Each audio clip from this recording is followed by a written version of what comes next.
안녕하세요, 여러분. 오늘은 제 인생에서 가장 극적이었던 순간에 대해 말씀드리려고 합니다. 저는 올해 65세 김철수라고 합니다. 지난 30년간 대기업에서 일하면서 임원까지 올랐습니다. 솔직히 말씀드리면 제 월급은 5천만 원 정도 됩니다. 놀라셨죠? 사실 제 딸도 얼마 전까지 전혀 몰랐습니다. 딸 지은이는 제가 그저 평범한 아파트 경비원이라고만 알고 자랐거든요. 왜 그랬냐고요? 젊은 시절 저는 정말 가난했습니다.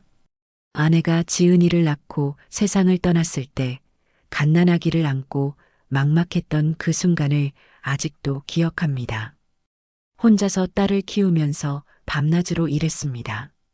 처음엔 정말 경비 일도 했어요. 낮에는 회사에서, 밤에는 공부했습니다. 자격증도 따고 외국어도 배웠죠. 그렇게 악착같이 살다 보니 승진도 하고 부장도 되고 결국 임원까지 올랐습니다. 하지만 저는 큰 집으로 이사 가지도 않았고 비싼 차를 사지도 않았습니다. 20년째 같은 투룸 아파트에서 살고 있어요. 딸에게는 이렇게 말했습니다.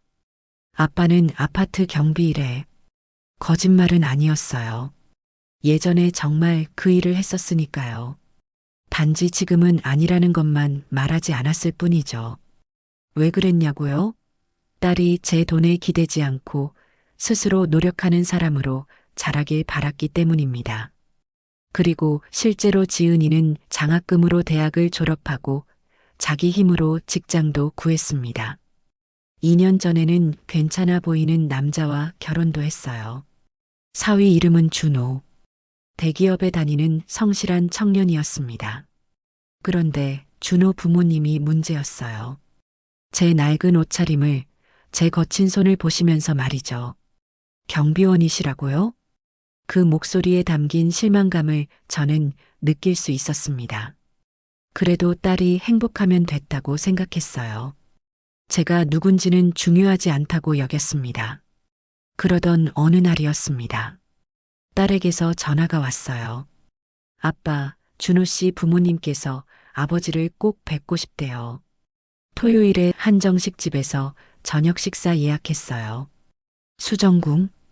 서울에서 손꼽히는 고급 한정식 레스토랑이었습니다. 그분들이 나에 대해 뭐라고 알고 계시니?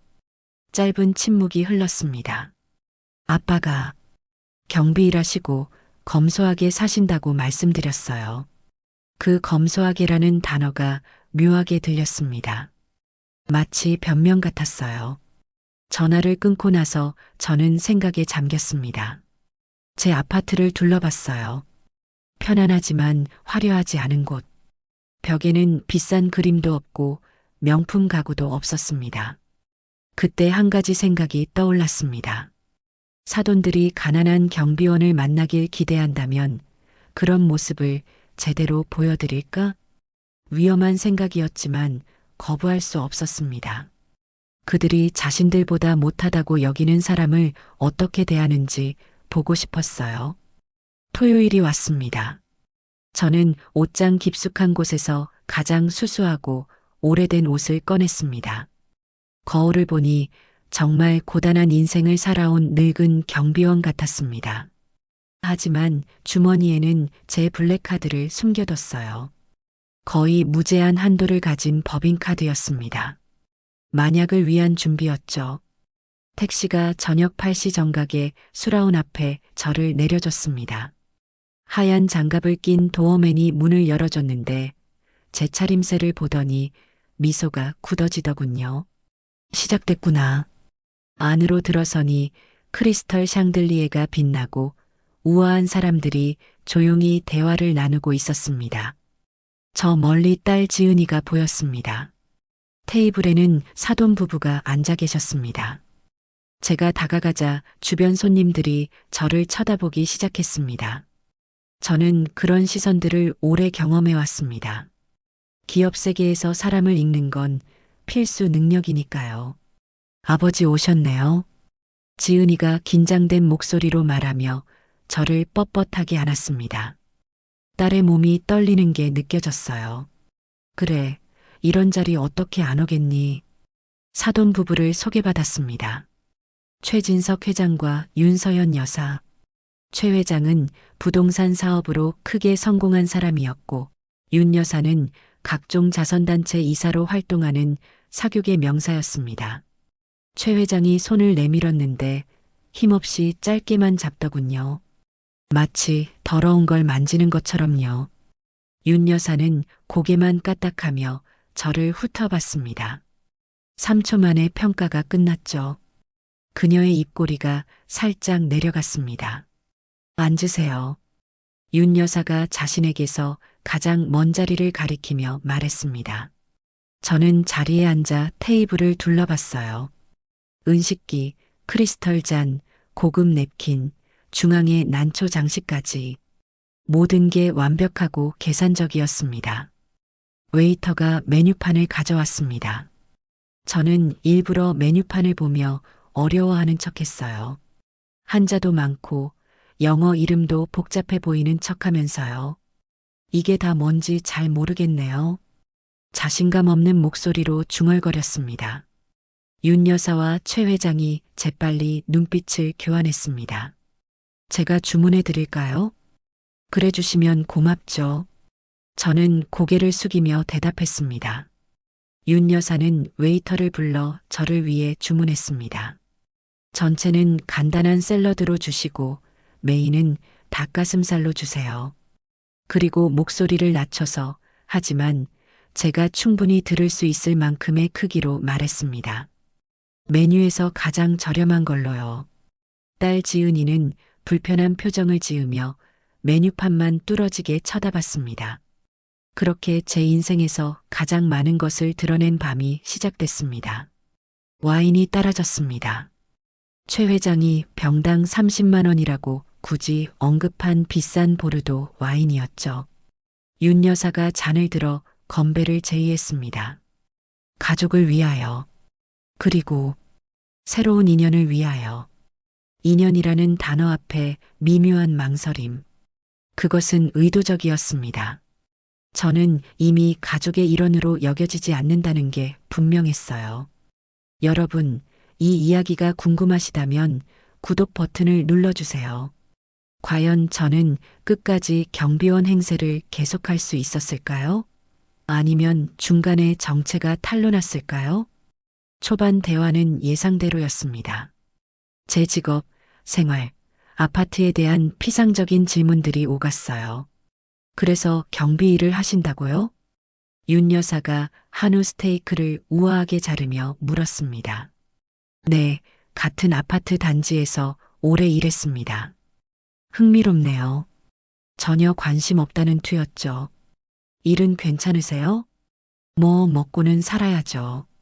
물론이죠, 물론. 그녀는 마치 어린아이에게 말하듯 중얼거렸습니다. 어떤 일이든 노동의 존엄성이 있는 법이죠. 최 회장이 끼어들었습니다. 지은이 말로는 혼자 사신다고요? 그 아파트에서요? 네, 거의 20년 넘게 같은 곳에서 살고 있습니다. 안정적이시네요. 그는 신중하게 단어를 골라 말했습니다. 요즘 사람들은 항상 더 크고 더 나은 것만 찾으려 하는데 만족할 줄 아는 것도 미덕이죠.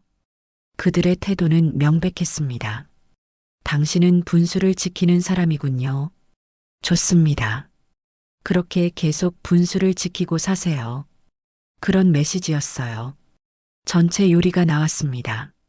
제 간단한 샐러드는 다른 사람들의 화려한 요리보다 훨씬 작았습니다. 또 하나의 계산된 모욕이었죠. 두 분은 제주도 여행 다녀오셨다면서요?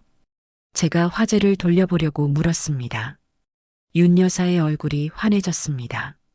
아, 환상적이었어요. 제주도가 아니라 유럽이었죠.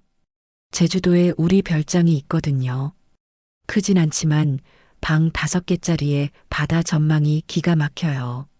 3주 동안 머물렀는데요. 최 회장이 덧붙였습니다. 더 있을 수도 있었지만 다음 주에 도지사 아들 결혼식이 있어서 어쩔 수 없이 올라왔죠. 모든 단어가 벽돌처럼 우리 사이에 쌓였습니다. 돈, 인맥, 소유물, 모든 언급이 거리를 두기 위한 것이었어요. 아버님은요? 윤 여사가 물었습니다. 여행 자주 다니세요? 별로요. 가끔 지방에 사는 동생 보러 가는 정도죠. 어떻게 가시는데요? 보통은 버스 타고요. 윤 여사가 얼굴을 살짝 찡그렸습니다. 뭐, 각자 할 수 있는 만큼 하는 거죠. 안 그래요? 저녁 식사는 그런 식으로 계속됐습니다. 그들은 자신들의 삶에 대해 이야기했어요. 해외여행, 사교 모임, 최근에 산 것들. 가끔 저에게 질문을 던졌지만 제 대답이 끝나기도 전에 그들의 관심은 이미 다른 곳으로 향했습니다. 메인 요리와 디저트 사이 최 회장이 더 깊은 이야기로 들어갔습니다. 지은이를 혼자 키우셨다고 들었습니다. 네, 그렇습니다. 힘드셨겠어요. 어려움이 있었죠. 윤 여사가 끼어들었습니다. 아버님 같은 분들을 존경해요. 가진 것으로 최선을 다하시는 분들이요. 모두가 같은 기회를 갖고 태어나는 건 아니니까요. 그녀의 거짓 공감은 거의 우스꽝스러웠습니다. 우리 준호랑 결혼해서 좋은 아파트에 살게 될 거고 좋은 회사 다니는 걸 보면 어떠세요? 그 질문의 의도는 분명했습니다. 당신 딸이 우리 덕분에 신분 상승했다는 걸 아시죠? 감사해야 하는 거 아닙니까? 이런 뜻이었지요. 딸이 자랑스럽습니다. 저는 진심으로 대답했습니다. 지은이는 열심히 공부하고 일했으니까요. 네. 열심히 일했죠. 최 회장이 반복했습니다. 하지만 올바른 인맥도 중요합니다. 다행히 우리 준호가 지은이한테 좋은 사람들을 소개해 줄 수 있었죠. 사위 준호가 의자에서 불편하게 몸을 움직였습니다. 남편이 지은이 회사에 큰 프로젝트 연결해 줬어요. 윤 여사가 자랑스럽게 말했습니다. 그냥 소개만 해준 거지. 최 회장이 거짓 겸손을 떨며 대답했습니다. 나머지는 지은이 실력이고 저는 그 사실을 몰랐습니다. 제 딸이 사돈 집안에서 생각보다 더 많은 도움을 받고 있었던 모양입니다. 웨이터가 디저트를 가져왔습니다. 다른 사람들은 정교한 초콜릿 디저트와 이국적인 과일을 받았습니다. 제 앞에는 간단한 바닐라 푸딩이 놓였습니다. 아버님을 위해 가벼운 걸로 골랐어요. 윤 여사가 설명했습니다. 이렇게 화려한 디저트에 익숙하지 않은 분들이 많다는 걸 알거든요. 그 순간 저는 깨달았습니다. 그녀가 저를 적극적으로 모욕하려 한다는 것을요. 단순한 무시가 아니라 의도적인 잔인함이었습니다. 참 사려 깊으시네요. 저는 목소리를 중립적으로 유지하며 대답했습니다. 디저트를 먹는 동안 윤 여사는 미래에 대해 이야기하기 시작했습니다. 준호랑 지은이가 결혼하면 곧 아이 가질 생각하고 있어요. 그녀가 발표했습니다. 딸은 그 선언에 놀란 듯 보였습니다. 물론 저희가 필요한 모든 걸 갖추도록 할 겁니다. 윤 여사가 계속했습니다. 벌써부터 강남의 명문 사립 유치원 대기자 명단에 이름 올리는 걸 고려하고 있어요. 최고의 교육을 위해서는 일찍 서두르는 게 좋죠. 강남의 명문 사립 유치원. 서울에서 가장 비싸고 배타적인 곳. 그런데 아버님은요? 윤 여사가 눈에는 웃음기가 없는 미소를 지으며 물었습니다. 앞으로 계획이 어떻게 되세요? 계속 일해야죠. 아마도. 제가 대답했습니다. 아직 은퇴할 수는 없으니까요. 윤 여사의 미소가 마치 먹잇감을 궁지에 몰아넣은 포식자처럼 넓어졌습니다. 그 점에 대해서 말인데요. 그녀가 포크를 내려놓고 테이블 위에서 손을 깍지 끼며 말했습니다.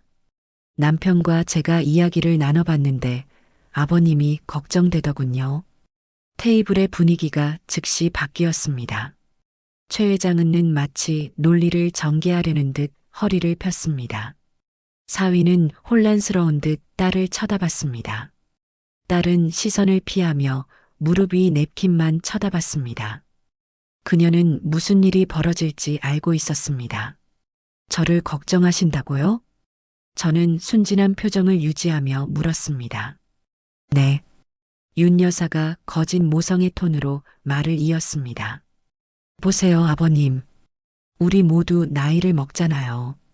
삶은 더 힘들어지고 아버님의 재정 상황이 그다지 편안하지 않을 수도 있다는 걸 이해해요.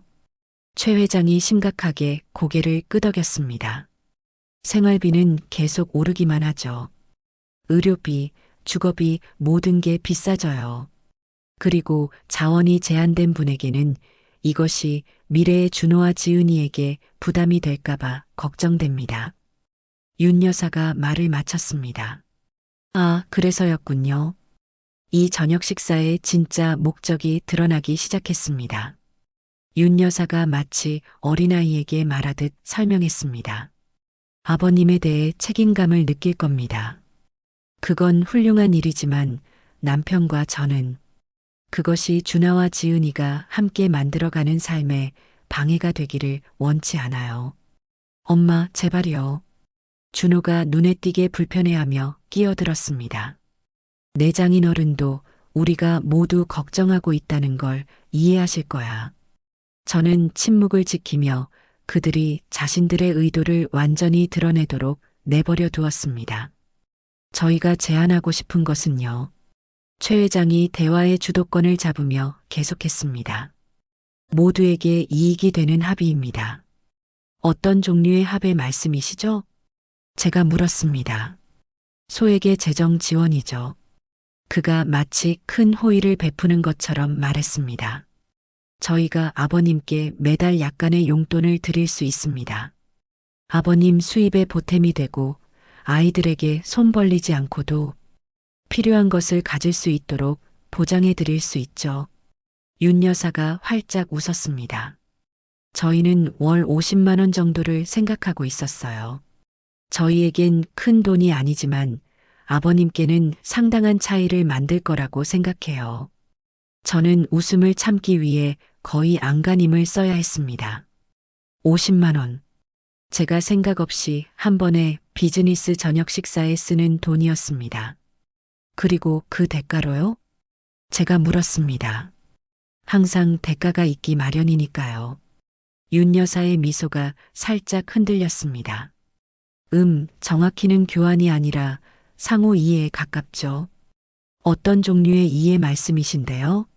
최 회장이 헛기침을 했습니다. 단지 저희는 아버님께서 젊은 부부의 사생활을 존중해 주시길 바랄 뿐입니다. 그들이 자신들만의 전통과 사교계로 자신들의 삶을 만들어가고 있다는 것을 이해해 주시길 바라는 거죠. 메시지는 수정처럼 명확했습니다. 그들은 제게 돈을 주고 사라지게 하고 싶었습니다.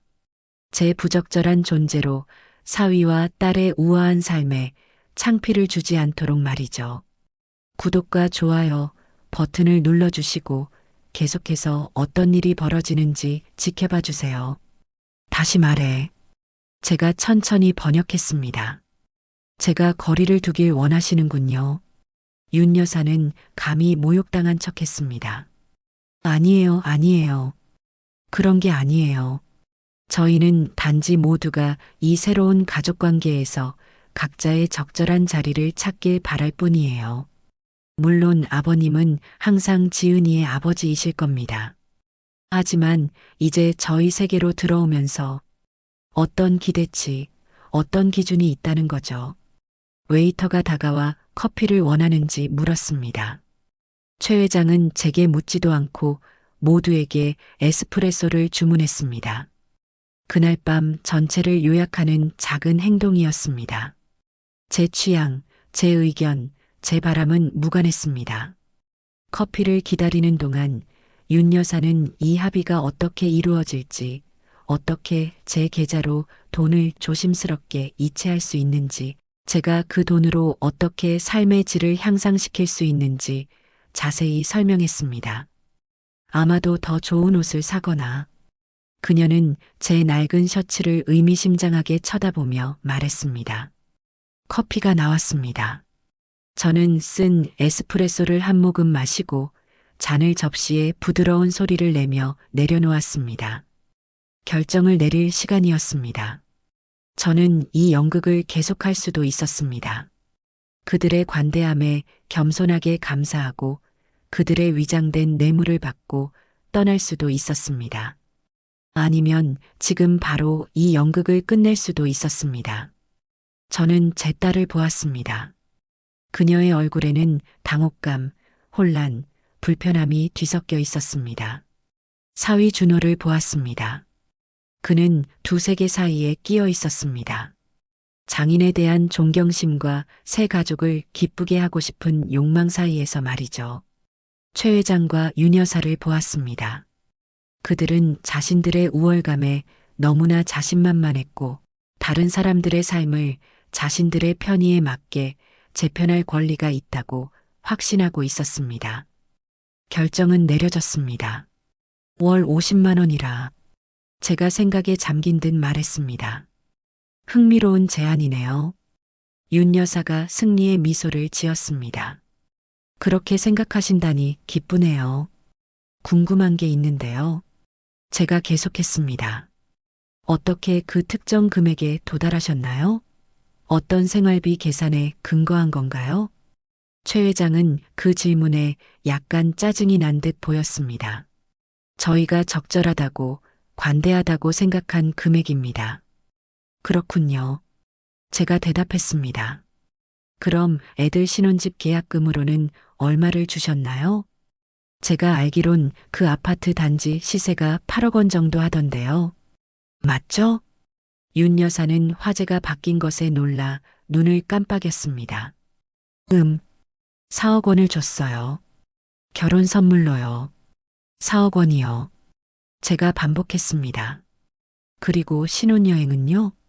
유럽 3주 패키지가 2천만 원 정도 한다고 어디서 읽었는데요? 사실 2,500만 원이었어요. 윤 여사가 자랑스러움을 감추지 못하고 정정했습니다. 최고의 것을 누리게 해주고 싶었거든요. 그럼 총에서 젊은 부부에게 4억 2,500만 원 정도를 투자하신 셈이네요. 최 회장이 미간을 찌푸렸습니다. 우린 그걸 투자라고 생각하지 않아요. 우리 자식들이니까요. 물론이죠. 물론. 제가 동의했습니다. 단지 흥미로운 단어 선택일 뿐이에요. 당신들은 자식들에게는 투자를 하고 불편한 장인은 월 50만 원에 처리하려고 하시는군요. 테이블 위로 무거운 침묵이 내려앉았습니다. 윤 여사의 미소는 완전히 사라졌습니다. 최 회장은 턱을 굳게 다물고 와인잔을 쥔 손의 마디가 하얗게 변했습니다. 딸 지은이는 울기 직전인 것 같았습니다. 그리고 사위는 완전히 충격에 빠진 듯 보였습니다. 윤 여사가 마침내 입을 열었습니다. 그녀의 목소리는 이제 차가워져 있었습니다. 우리 의도를 오해하고 계신 것 같군요. 우린 단지 도우려고 하는 것 뿐이에요. 도움이라 제가 천천히 반복했습니다. 누가 사용하느냐에 따라 그 단어가 얼마나 다른 의미를 가질 수 있는지 참 흥미롭네요. 저는 냅킨을 테이블 위에 놓고 의자 등받이에 기댔습니다. 제 자세가 미묘하게 바뀌었습니다. 더 이상 밤새 연기했던 소심하고 순종적인 남자가 아니었습니다.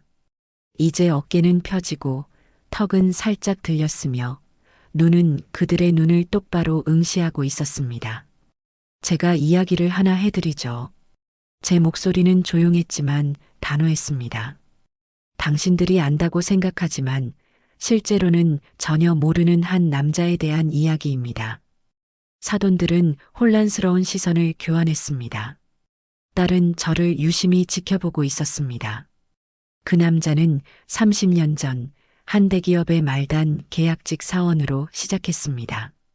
최저 임금을 받았고 월세방에 살았죠. 공과금을 내고 남은 얼마 안 되는 돈으로 먹을 수 있는 것을 먹었습니다. 그리고 아내가 세상을 떠났다는 사실을 알게 됐죠. 갓난아기를 안고 말입니다. 딸이 살짝 앞으로 몸을 기울였습니다.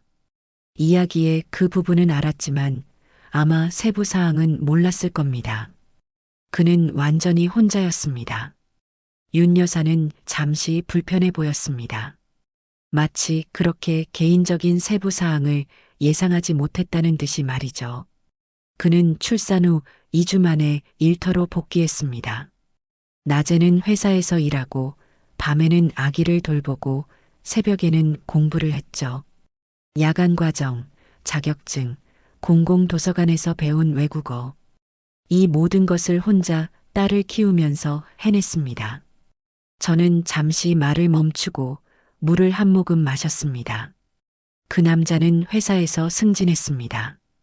계약직에서 정규직으로, 정규직에서 대리로, 대리에서 과장으로, 과장에서 부장으로, 부장에서 이사로, 이사에서 전무로요. 최 회장의 눈이 가늘어졌습니다.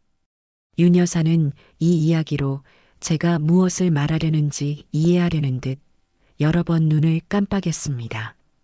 그리고 그 남자가 지금 얼마를 버는지 아세요? 그들은 대답하지 않았습니다. 연간 보너스, 이익 분배금, 회사 주식을 제외하고도 월 평균 5천만 원입니다. 딸은 젓가락을 떨어뜨렸고 젓가락은 도자기 접시에 부딪히며 날카로운 소리를 냈습니다. 사위도 창백해졌습니다. 이것은 연간 약 6억 원에 해당합니다. 지난 15년 동안 이것만으로도 90억 원이 넘는 수입이죠. 그 돈 대부분이 들어간 투자는 계산하지도 않았고요.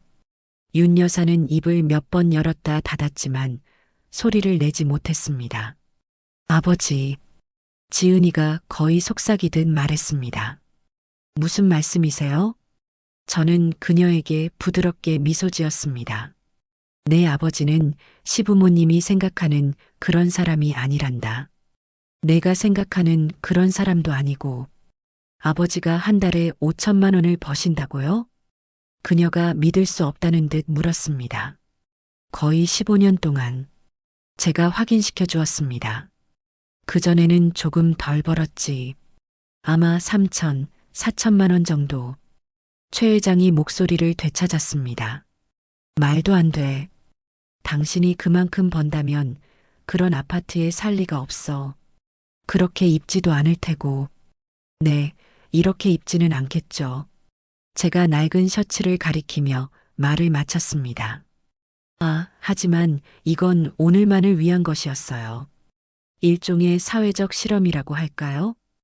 당신들이 자신들보다 열등하다고 여기는 사람을 어떻게 대하는지 보고 싶었거든요. 윤 여사의 얼굴에서 혈기가 사라졌습니다. 당신은 지금 오늘 밤 가난한 척 연기했다는 말인가요? 네, 바로 그거예요. 양복 한 주머니에서 내부에서 제 이름이 은색으로 새겨진 무광 검은색 카드를 꺼냈습니다. 김철수 전무이사. 저는 그 카드를 테이블에 놓았습니다. 그래서 제 딸 인생에서 저를 사라지게 하기 위한 당신들의 관대한 월 50만 원 제안은 거절하도록 하겠습니다. 이어진 침묵은 절대적이었습니다. 윤 여사는 카드를 뚫어지게 쳐다보았습니다. 최 회장은 턱을 굳게 다물고 와인잔을 쥔 손의 마디가 하얗게 변했습니다. 준호은 울기 직전인 것 같았고 제 딸도 완전히 충격에 빠진 듯 보였습니다. 과연 이 반전 이후 어떤 일이 벌어질까요? 구독과 좋아요로 응원해 주세요. 왜요? 지은이가 마침내 물었습니다. 왜 한 번도 말씀 안 하셨어요? 저는 애정을 담아 그녀를 바라보았습니다. 내가 사람을 가진 것으로 판단하지 않고 있는 그대로의 모습으로 소중히 여기며 자라길 바랐기 때문이야. 내가 아버지의 부에 의존하지 않고 너 자신의 길을 개척하길 바랐어.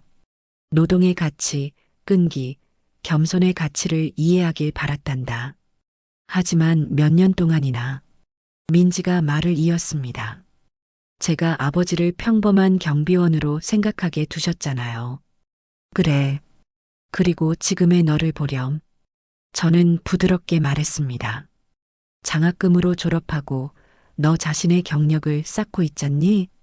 내가 모든 것을 은쟁반에 담아주었다면 이런 일은 없었을 거야. 최 회장이 헛기침을 하며 평정심을 일부 되찾았습니다. 이건 확실히 놀랐군요. 하지만 우리가 단지 우리 아이들을 위해 최선을 다하려 했다는 사실은 변하지 않습니다. 최선이라고요? 제가 반복했습니다. 불편한 장인을 푼 돈으로 떼어내려 하고 제 딸을 언제 어떻게 볼 수 있는지 결정하는 것이요. 그게 당신들이 상상할 수 있는 최선인가요? 윤 여사가 이제는 떨리는 목소리로 끼어들었습니다. 당신은 우리를 의도적으로 속였어요. 우리를 나쁘게 보이게 하려고 그 연극을 꾸민 거예요. 나쁘게요? 제가 말을 끊었습니다. 속물적이고 편견에 가득 찬 사람으로요? 저는 당신들을 아무렇게도 보이게 만들지 않았어요. 단지 당신들이 진짜 어떤 사람인지 보여줄 기회를 줬을 뿐이에요. 웨이터가 조심스럽게 다가왔습니다. 더 필요하신 것 있으십니까? 네. 누군가 말하기 전에 제가 대답했습니다. 계산서 좀 가져다 주세요. 웨이터가 물러나자 저는 다시 테이블로 시선을 돌렸습니다. 모두가 각기 다른 단계의 충격과 당혹감에 빠져 있는 듯 했습니다. 이 모든 것에서 가장 슬픈 게 뭔지 아세요? 제가 물었습니다. 제 목소리는 이제 더 부드러워졌습니다. 당신들은 사람의 가치가 은행 계좌와 직접적으로 관련이 있다고 진심으로 믿는다는 거예요. 존경심을 돈으로, 존엄성을 재산으로, 사랑을 비싼 선물로 측정하죠. 그건 공평하지 않아요. 한 변호사가 항의했습니다. 당신은 우리를 몰라요. 아니요. 제가 반박했습니다. 당신이 저를 모르는 거죠. 윤 여사가 자세를 조금 고쳐 잡으며 주장했습니다. 당신은 우리를 악당처럼 보이게 하려고 덫을 놓은 거예요. 덫이라고요? 제가 조용히 물었습니다. 제가 한 건 그저 평범한 옷을 입고 나타난 것뿐이에요. 나머지는 당신들이 했죠. 당신들이 제게 메뉴에서 가장 저렴한 요리를 권했고, 당신들이 저를 위축시키려고 제 앞에서 사치품에 대해 이야기했으며, 당신들이 제게 딸 인생에서 사라지라고 돈을 제안했어요. 웨이터가 작은 은쟁반에 계산서를 들고 돌아왔습니다. 최 회장이 그것을 잡으려고 손을 뻗었지만 제가 더 빨랐습니다. 제가 내겠습니다. 제가 계산서를 집으며 말했습니다. 총액은 거의 120만 원에 달했습니다. 저는 눈 하나 깜짝하지 않고 제 블랙카드를 쟁반에 놓았습니다. 그럴 필요 없어요. 최 회장이 자존심에 상처를 입은 듯 말했습니다. 저희가 초대했으니까요. 이 교육적인 밤에 대한 제 기여라고 생각하세요. 제가 대답했습니다. 결국 저는 여러분 모두에 대해 많은 것을 배웠으니까요. 웨이터가 제 카드를 들고 멀어지는 동안 저는 딸에게로 돌아섰습니다. 지은아, 한 번도 진실을 말해주지 않아서 정말 미안하다. 하지만 속이려던 게 아니라 사랑해서 그랬다는 걸 이해해 주렴.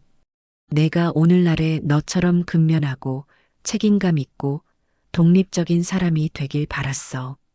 지은이는 고개를 저었습니다. 그 모든 세월, 작은 아파트, 평범한 옷, 소박한 휴가, 전부 선택이었다는 거네요. 전부. 제가 확인시켜 주었습니다.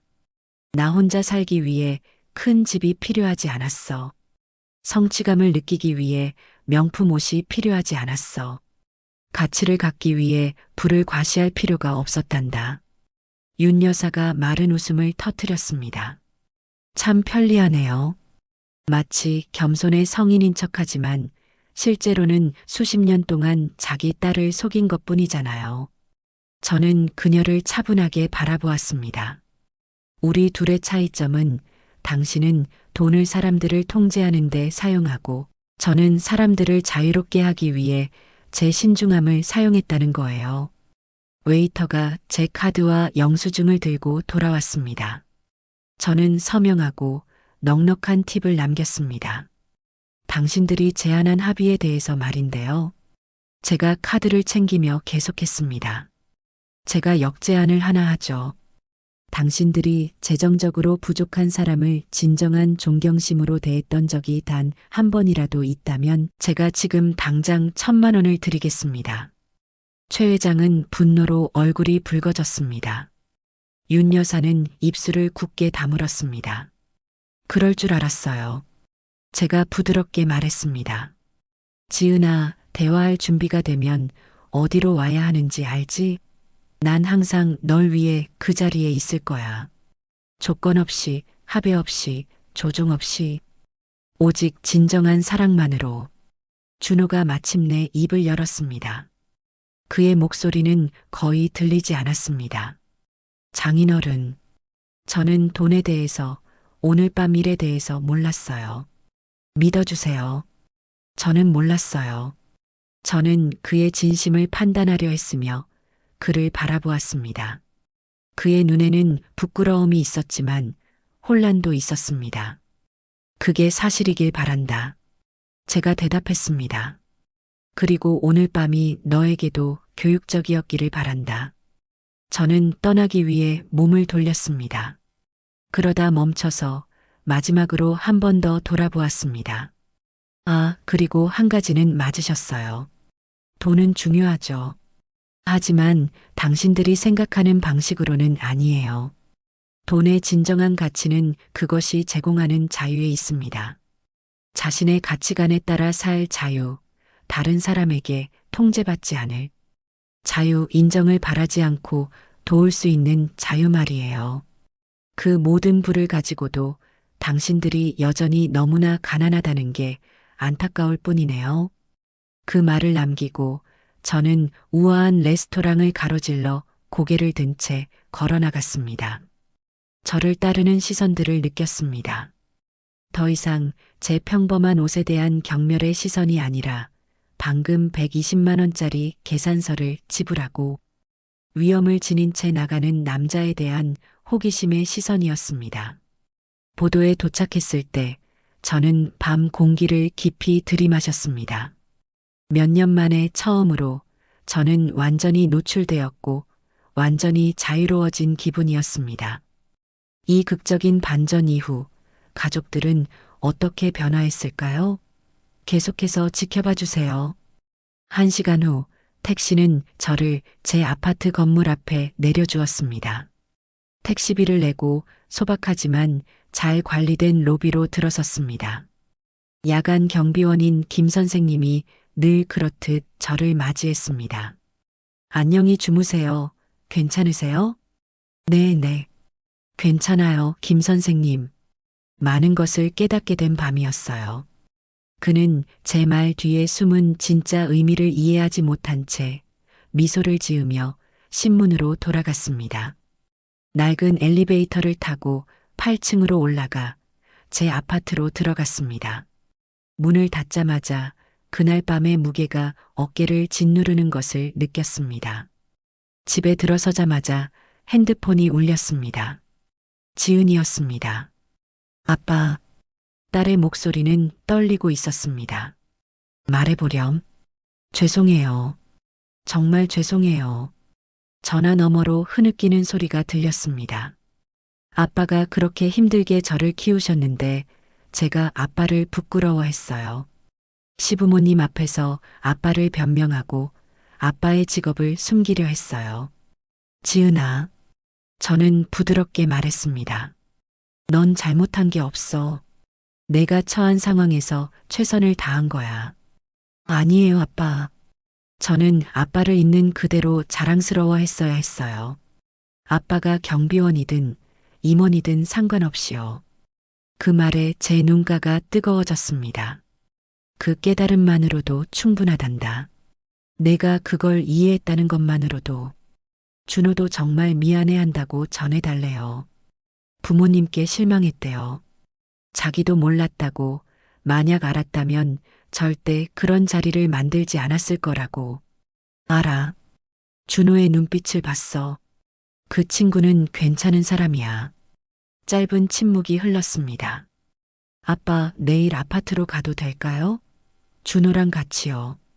제대로 된 대화를 하고 싶어요. 언제든지 오렴. 아빠는 항상 여기 있어. 다음 날 오후 초인종이 울렸습니다. 문을 열자 지은이와 준호가 서 있었습니다. 두 사람 모두 평범한 옷차림에 손에는 마트에서 산 듯한 과일 바구니를 들고 있었습니다. 들어오너라. 거실 소파에 앉은 세 사람은 한동안 침묵했습니다. 준호가 먼저 입을 열었습니다. 장인어른, 정말 죄송합니다. 부모님이 그런 제안을 하실 줄은 정말 몰랐습니다. 알았다면 절대 허락하지 않았을 겁니다. 알아. 내 얼굴에 다 써 있더구나. 부모님께 오늘 아침에 말씀드렸습니다. 앞으로 장인어른에 대해 그런 식으로 말씀하시면 저희 부부가 더 이상 찾아뵙지 않겠다고요. 지은이가 놀란 듯 준호를 쳐다봤습니다. 정말 그렇게 말했어요? 응. 어머니가 화를 내셨지만 아버지는 아무 말씀도 안 하시더라. 부끄러운 건지 화난 건지 모르겠지만 저는 고개를 끄덕였습니다. 변화에는 시간이 필요한 법이란다. 당장 이해하지 못해도 괜찮아. 지은이가 제 손을 잡았습니다. 아빠, 그동안 왜 말씀 안 하신 거예요? 정말 궁금해요. 저는 창밖을 바라보며 천천히 말했습니다. 내가 10살 때였어. 학교에서 친구들이 부모님 직업을 자랑하는데 넌 아무 말도 못하고 집에 와서 울었지. 기억나니? 네. 그때 내가 말했어. 아빠, 난 아빠 직업이 뭐든 상관없어. 아빠가 좋은 사람이면 그걸로 충분해. 그 말을 듣고 생각했단다. 이 아이에게 진짜 중요한 가치를 가르쳐야겠다고. 하지만 아빠가 돈이 있다는 걸 알았다면 제가 더 편하게 살 수 있었을 텐데요. 그래. 하지만 내가 스스로 해낸 것들을 봐라. 장학금으로 대학을 졸업하고 자기 힘으로 취업했잖니. 만약 내가 모든 걸 해결해줬다면 넌 그런 성취감을 느낄 수 있었을까? 지은이는 눈물을 훔쳤습니다. 아빠의 마음은 이해해요. 하지만 아빠도 너무 힘드셨을 것 같아요. 돈이 있으면서도 쓰지 못하고. 저는 웃었습니다. 힘들지 않았어. 진짜 행복은 돈에서 오는 게 아니라 내가 바르게 자라는 걸 보는 데서 왔으니까. 그날 저녁 세 사람은 함께 저녁을 먹었습니다. 제가 직접 만든 된장찌개와 제육볶음이었습니다. 장인어른 요리도 잘하시네요. 준호가 감탄하며 말했습니다. 30년 동안 혼자 살았으니 당연하지. 안 그러면 굶어 죽었을 거야. 다들 웃었습니다. 식사 후 지은이가 조심스럽게 물었습니다. 아빠, 이제 어떻게 하실 거예요? 계속 이 아파트에 사실 건가요? 당연하지. 여기가 좋은데 뭐. 하지만 지은아, 큰 집이 나를 더 행복하게 만들지는 않아. 이 집에는 내가 자란 추억이 가득하단다. 내 방은 아직도 그대로야. 지은이가 제 방을 보러 가더니 한참 만에 나왔습니다.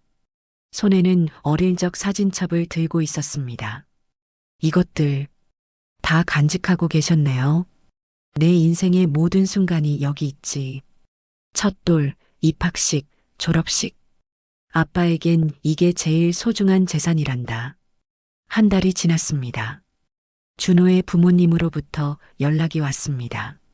직접 만나서 사과하고 싶다는 내용이었습니다.